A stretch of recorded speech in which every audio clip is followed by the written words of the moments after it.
各位有緣人好，歡迎收睇玄機頻道。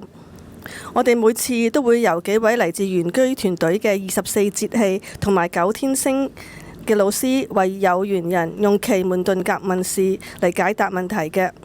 有緣人記得 subscribe、comment、like 同 share 啦。事不宜遲，去片睇下今期嘅個案分享啦。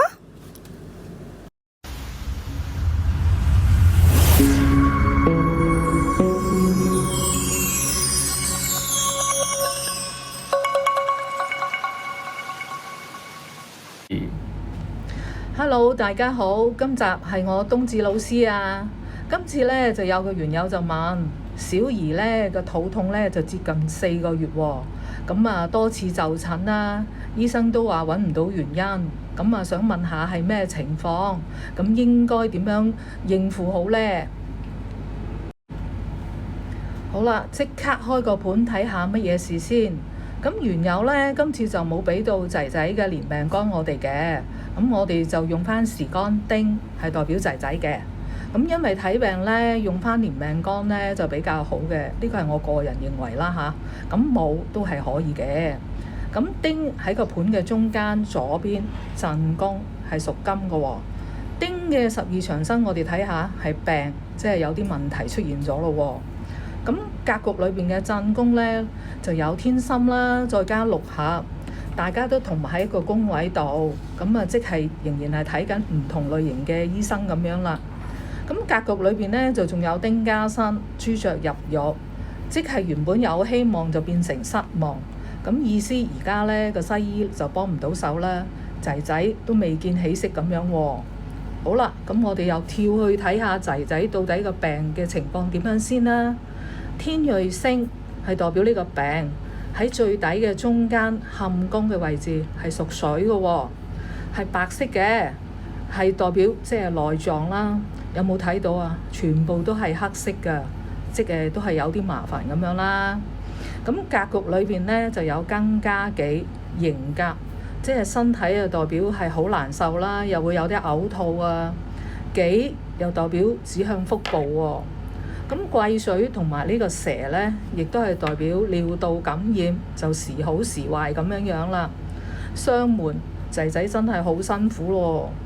咁喺坎宮呢個位置呢，就再一次指明呢，膀胱同埋尿道呢，雖然係個病唔算係好嚴重，但係呢手尾都幾長嘅。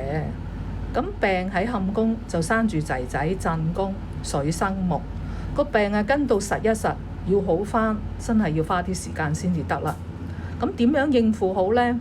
咁啊，先要改善下仔仔嘅氣場啦，等佢精神好啲，運仔都好啲啦。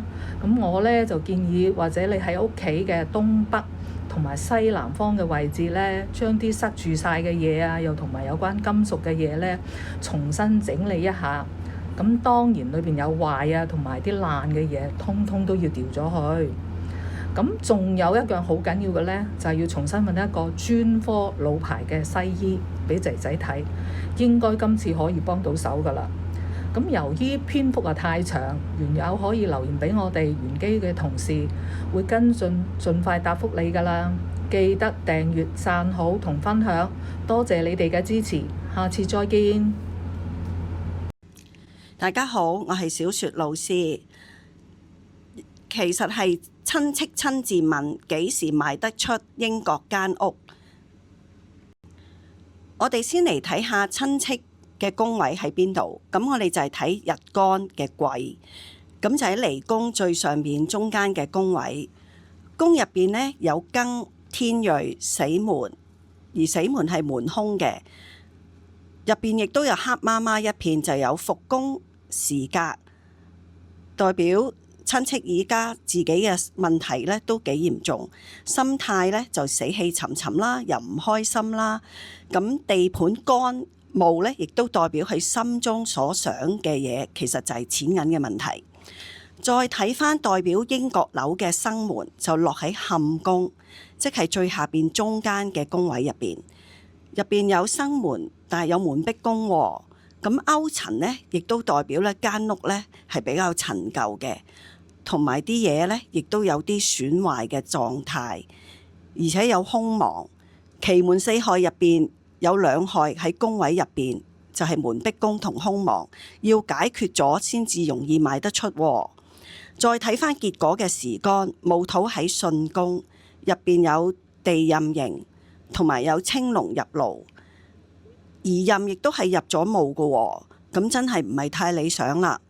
而你亦都叫價比較貴啲喎，因為入邊有個9天，你似乎好似嗌得離譜咗啲喎，咁所以呢，就比較難賣得出啦。咁綜合3個宮位得出嘅建議呢，就係先拎開咗你英國間屋入邊嗰啲嘅舊物掉咗佢先，跟住翻新修理一啲眼能夠睇得到嘅破損嘅情況。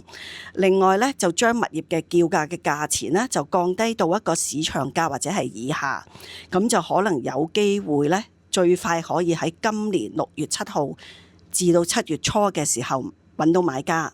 但係前提係你間屋可唔可以喺咁短期內完成咗上述所講嘅清除同埋翻新工程呢？否則有機會就要等到今年嘅12月7號之後，至到明年1月嘅時候，先至有機會賣出啦。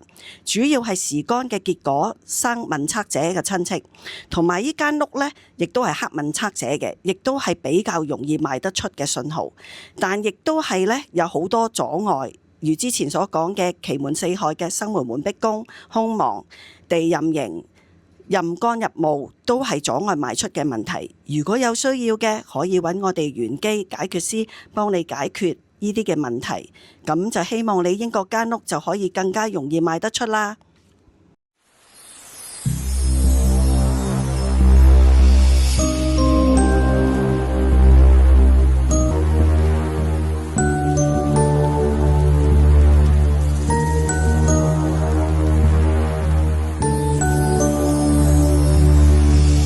如果大家需要更進一步嘅奇門運籌去解決難題，可以直接聯絡玄機客服，了解收費服務詳情。